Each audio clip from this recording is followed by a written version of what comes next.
आत्मा चैनल देख रहे सभी दर्शकों का मैं प्रगति स्वागत करती हूँ। जैसा कि आप सबको पता है कि जो दशहरे के दिन है वो जल्द ही आने वाले हैं और अक्सर हम मेले में जाते हैं, बट हमें ये नहीं पता होता कि उसके पीछे की जो पूरी प्लानिंग है, प्लॉटिंग है, वो कौन कर रहा है, क्योंकि कमेटी का ही सबसे बड़ा हाथ होता है। क्योंकि जो भी चीज़ें फंडिंग है, बेशक फंडिंग है या कोई भी मैनेजमेंट है, उससे उस तरीके से ही मैनेज करना पड़ता है। और जो भी फैसिलिटीज़ प्रोवाइड की जाती हैं पब्लिक को, वो किस मायने से की जाती हैं, आज हम बात करेंगे श्री रामलीला कमेटी के एक मेंबर दिनेश मरवाहा जी से। सर, बहुत बहुत स्वागत है आपका। नमस्कार जी।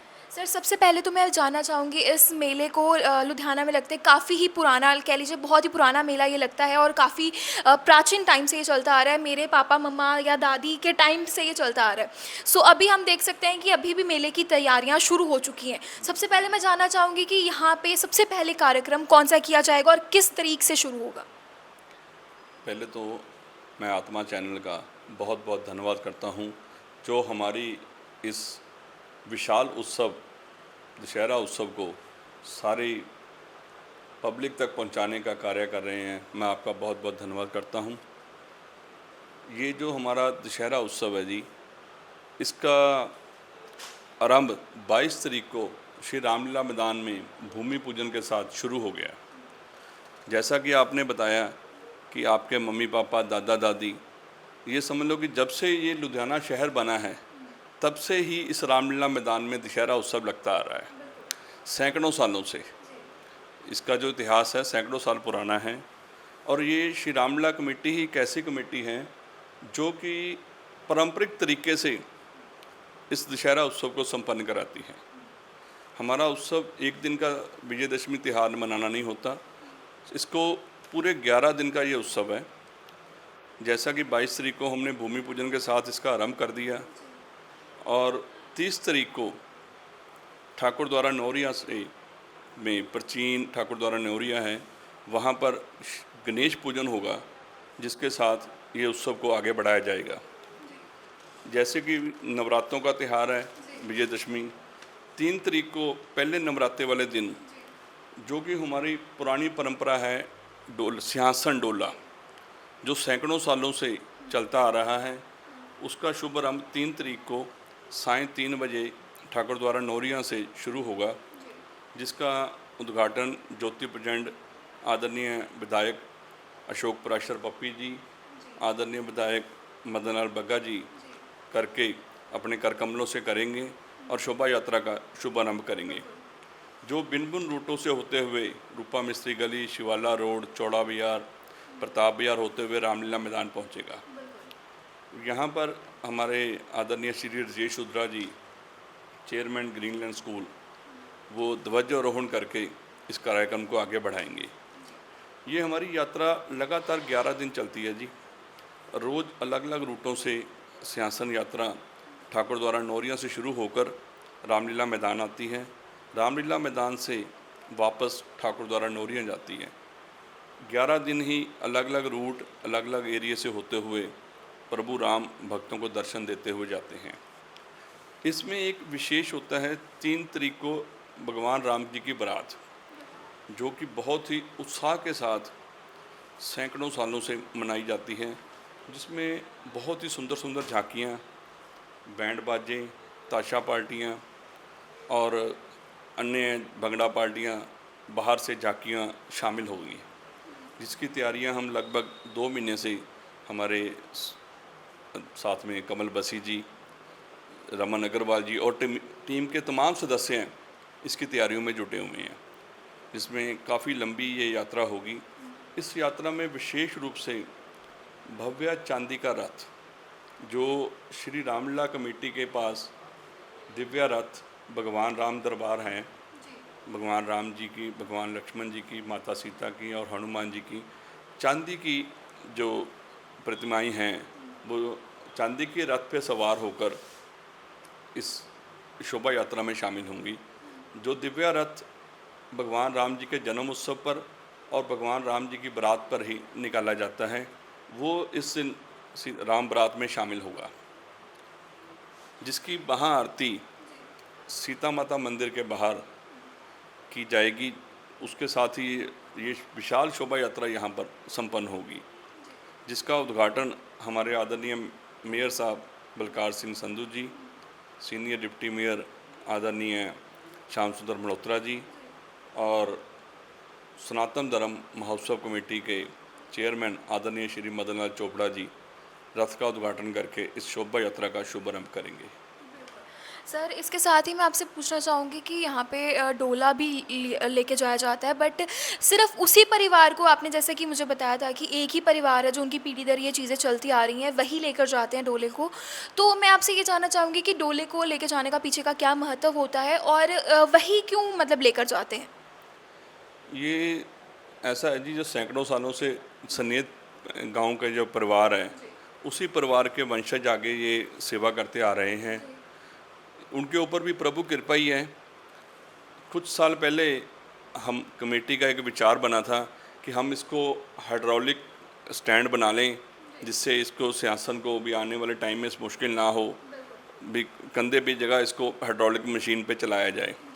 पर प्रभु जी की कृपा ऐसी है कि प्रभु के मर्जी के बिना कुछ नहीं हो सकता। हमने उसका ट्राई लिया, बनाया। जब तक उसके ऊपर प्रभु विराजमान नहीं थे डोले के ऊपर, तो वो अच्छे से काम कर रहा था। जब जैसे ही प्रभु ने उसके ऊपर कदम रखा, विराजमान हुए, वो बिल्कुल नीचे से टूट गया। ये प्रभु की शक्ति है। और उस परिवार के ऊपर भी एक कृपा है कि वो परिवार के लोग जब इसको लेके जाते हैं तो वो कहते हैं हमको इसका वजन महसूस नहीं होता। ये वही उसी गांव के लोग हैं जो आपस में एक ही परिवार से जुड़े हुए हैं। उनके लोग वो आते हैं हर साल हमारे साथ, जितने भी यात्रा होती है वो लेके चलते हैं। पूरा रूट कंधे पे ही जाता है, कंधे पे ही वापस आता है। लोगों के बीच में बहुत आस्था का एक केंद्र है, जिस तरीके से आपने बताया ये।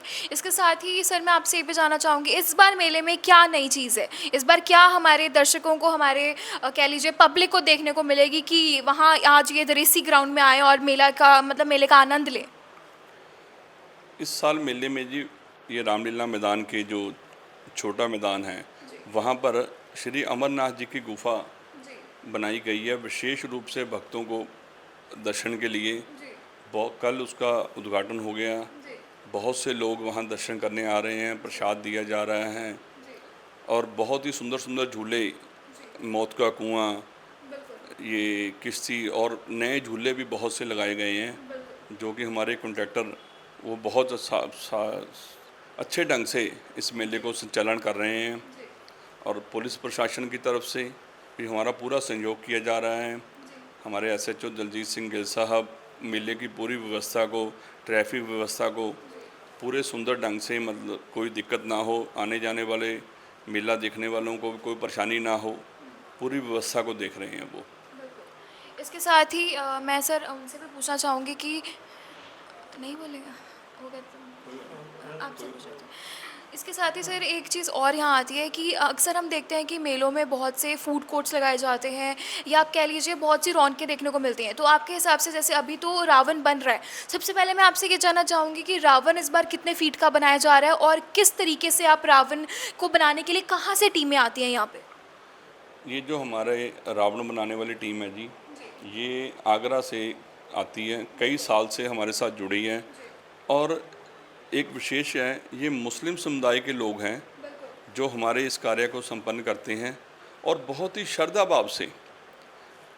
भाव से जितने भी पुतले बनते हैं हमारे यहाँ, सिर्फ रावण का नहीं, कुंभकर्ण, मेघनाथ, लंका और भी जो जटायु, सारे पुतले बनाते हैं।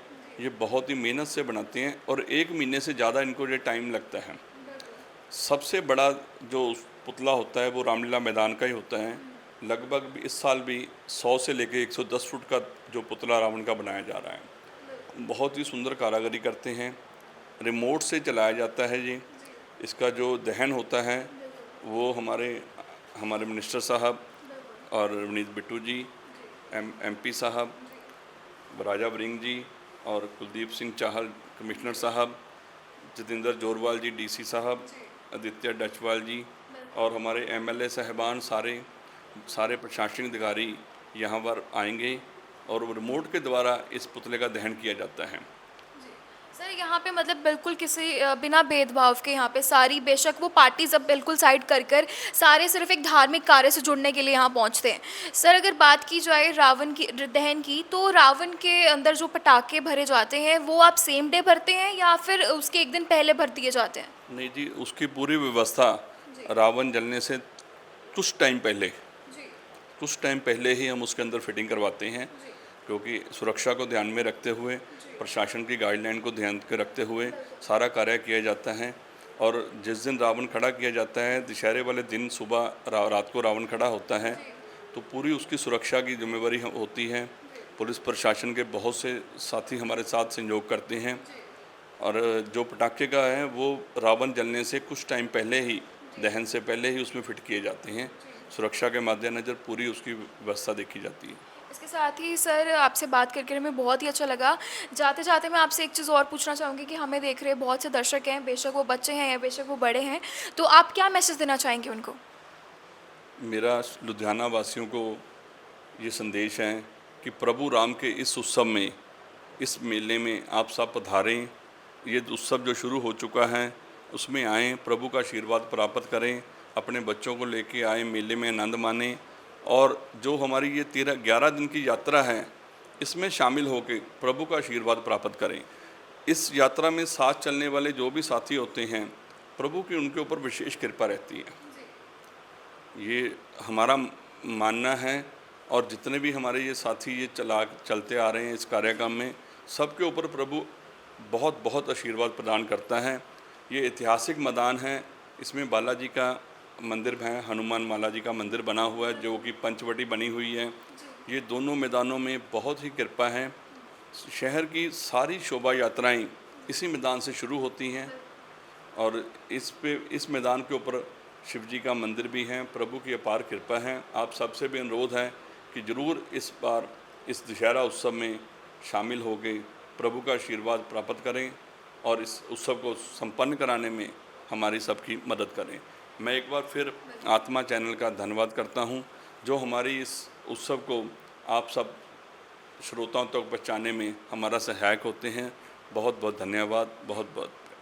सर आपसे बात कर कर हमें बहुत ही अच्छा लगा, जिस तरीके से आपने हमारे दर्शकों को अवेयर किया कि जो भी यहाँ पे प्रोग्राम हो रहे हैं वो बहुत ही कह लीजिए एक सहनशीलता से होते हैं और एक बहुत ही अच्छे तरीके ढंग से किए जाते हैं।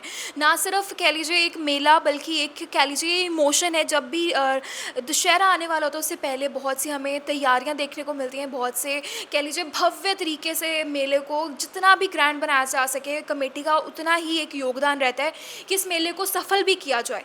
सो ऐसी सी और अपडेट्स देखने के लिए हमारे साथ जुड़े रहें आत्मा चैनल पर।